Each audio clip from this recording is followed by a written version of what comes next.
Breaking news in Scott County tonight. Police are trying to figure out what led to a deadly crash involving a train. It's an unusual crime that's received attention all around the world. What bourbon industry experts are saying about the theft of more than $100,000 of bourbon. We'll show you the big surprise a Rowan County boy received at school today. Tracking, alerting, protecting. WKYT News starts now with breaking news. Good evening to you. We are tracking the investigation into a deadly crash in Scott County. Police say an 80-year-old man died this afternoon when a train hit his dump truck. It happened at a railroad crossing on a farm just off of Rogers Gap Road. That's not far from the Toyota plant. We just received this Sky First video of the scene from Officer Don. Garrett Weimer talked to the Scott County Sheriff. He has the breaking details. The Scott County Sheriff tells us Stanley Hammonds of Corinth was trying to cross the tracks with a load of gravel when his dump truck was hit by a train. It happened around 2:30 here at a farm off Rogers Gap Road. The sheriff says Hammonds was crossing the tracks with a load of gravel in his truck, and at this point they aren't sure whether the driver stopped on the tracks or whether his truck stalled, but we're told the train hit the dump truck on the passenger side of the cab. The family was out here just a little bit ago talking to the sheriff and the coroner. They're obviously upset at this point. They're shocked that this happened, but they were going back to be with other family when they left here. Sheriff Hampton says what makes this accident sad for him is that he's seen Mr. Hammonds driving that dump truck around here in the area for years. In Scott County, Garrett Weimer, WKYT. And we're also tracking another breaking story tonight. The son of presidential candidate Rand Paul is facing criminal charges in Lexington. Police cited him over the weekend. WKYT's Jennifer Palumbo is at the live desk with the breaking details. Jennifer? Amber, we've just learned about the charges against William Paul late this afternoon. According to this police citation, the incident happened around 11:30 Sunday morning on Woodland Avenue. The citation says the 22-year-old Paul was observed sitting in the driver's seat of an SUV that had collided with a parked car. The investigating officer says Paul had a strong odor of alcohol, bloodshot eyes, slurred speech, and was belligerent. The citation says before the crash, a witness saw Paul sitting in the middle of the intersection at Old Vine, revving his engine. According to the citation, Paul failed a field sobriety test and refused a blood test. Paul was not arrested. Police cited him for DUI first offense and failure to present insurance, both misdemeanors. This is not his first alcohol-related charge. This mugshot was from January of 2013 when he was charged with assaulting a flight attendant and consuming alcohol while underage following an incident at the Charlotte Douglas International Airport. Those charges were later dismissed. In October of that year, the Kentucky Alcoholic Beverage Control Office cited him with alcohol possession by a minor at Keeneland. We reached out to Senator Rand Paul's office for comment, and they told us he does not comment on private matters regarding his family. William Paul is scheduled to be arraigned in Fayette District Court on May 12th. At the live desk, Jennifer Palumbo, WKYT. Jennifer, thank you. Tonight we're learning some new details about the theft of more than $100,000 worth of bourbon from two Central Kentucky distilleries. Yesterday, a grand jury indicted 9 people in connection to the stolen bourbon. This case has grabbed attention all over the world. Today, Sean Moody talked to a bourbon industry expert about this unusual crime and how significant it is. It's our top story at 6.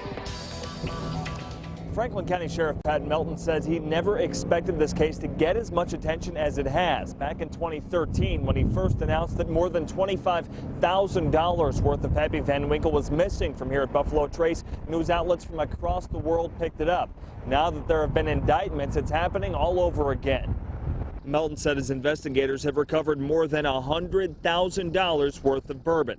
Hours after he made that announcement, the news had made it around the world. Sure didn't expect the international attention. Did an interview with BBC last night. on their live radio. There's a very limited release of Pappy Van Winkle every year. It retails from just under $100 to a little more than $250 a bottle. The secondary market is where the price can get into the thousands. That's part of the reason bourbon enthusiasts think this case got so much attention. The major headline there is that it involves Pappy Van Winkle.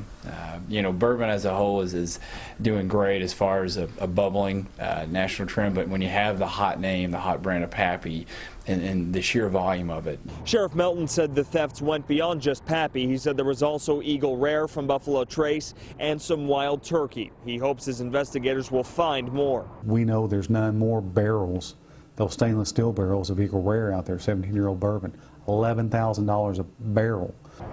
The sheriff said his office started getting more phone calls this morning from people wanting to talk about the case. He says if you think you may have bought some stolen bourbon, the best thing to do is call it in. In Frankfort, Sean Moody, WKYT.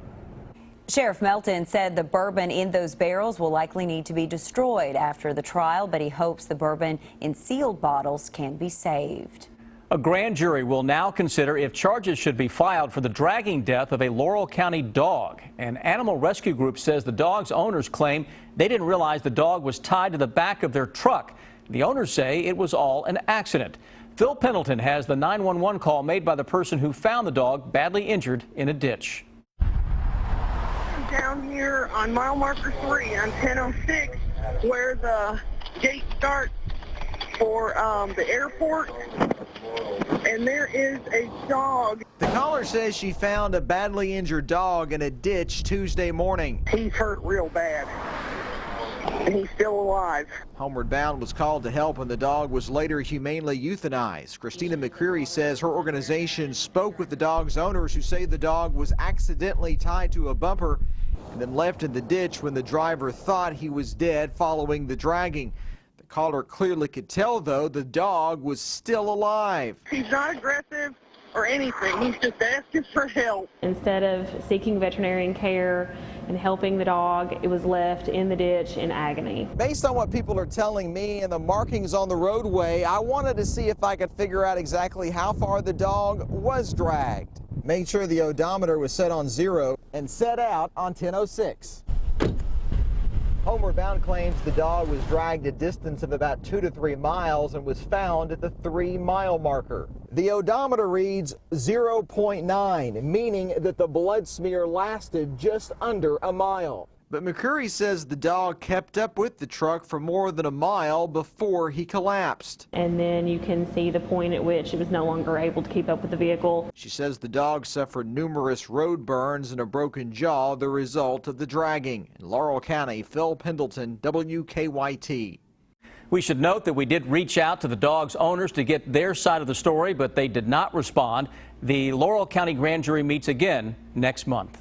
Tonight, more questions are being raised about the murder of a Lexington pizza delivery driver. Friends want to know if he was targeted because of his religion. Police say someone stabbed 22-year-old Salahuddin Jitmood Sunday night at an apartment complex on Trent Circle. They say they have few leads in the case. New at 6, Monique Blair talks to one of Jitmood's friends.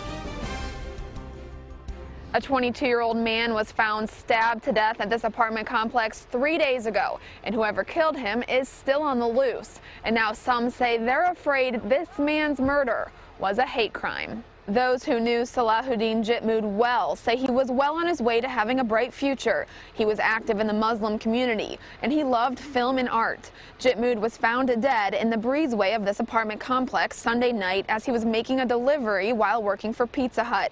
Police are not saying whether they know where the call for the delivery came from. Tonight, various faith-based leaders around Lexington got together to discuss what can be done now to prevent another senseless murder from happening again. Why this violence? Innocent people, good people, the best and brightest, both for the UK student and our Salahuddin.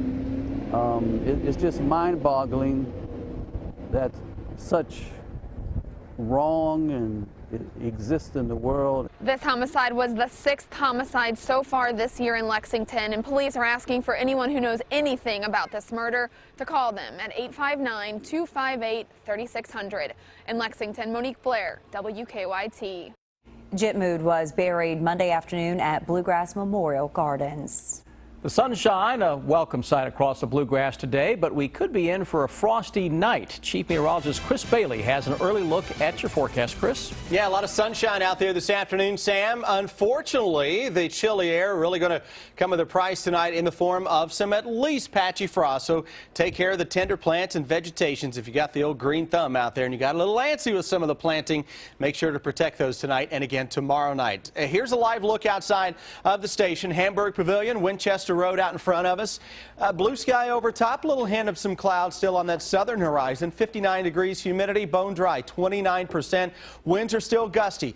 Humidity is low as the winds begin to lighten up a little bit this evening with that clear sky and low humidity. Those temperatures will drop quickly as the sun gets lower on the horizon and then begins to set. Look at the really cold stuff across the northern part of the Ohio Valley.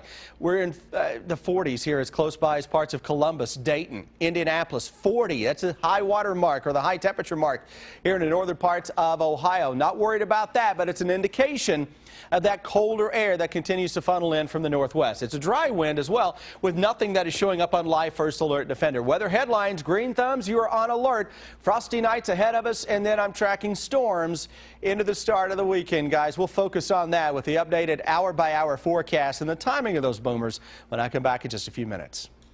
Thank you, Chris. A Rowan County boy received a heartwarming surprise at school today. His father is a former soldier, and he spent the last year in Afghanistan as a private contractor. Well, the child wasn't expecting to see him again until this weekend, but as Jordan Valines tells us, the happy reunion came early. Every story has a main character. All spring and summer, the aunt hurried about. This one features Tanner Murrow, who was missing the main character in his real-life story. But on Wednesday, that special character made a surprise debut. To ensure he didn't miss this chapter so big in his son's life. I left last year 5 or 6 days before his last birthday, so I promised him that I would make it home this year for his birthday. For the past year, Gosh, you've gotten so tall. When I left, you were so much shorter. the story of former Army Sergeant Jeremy Morrow has been set in Afghanistan, where he's working as a training and development specialist for the Department of Defense. See, I've missed his entire school year. It's just so hard to be away and to not be able to be involved in everything he's doing. So until he returns in 2 weeks, he'll be memorizing every new line. That's great. Gosh, your writing has improved so much. Written into his son's story. So your reading and your math? Oh, all about me, huh? So this is talking about you, oh, your favorite color? Painting a picture of who his son is today. I'm very proud of you. I'm so proud to be your daddy because you're so impressive. To keep close during all of the tomorrows when he's away. In Moorhead, Jordan Valines, WKYT. Now that is a special day at school. Specialist Jeremy Morrow will head back to Afghanistan in 2 weeks, and he's not sure when his next trip home will be. A yearling ended up getting stuck in an unusual spot on a Lexington farm. We'll tell you about the rescue coming up. And then, are you worried about frost damaging your outdoor plants? Experts have some tips for you.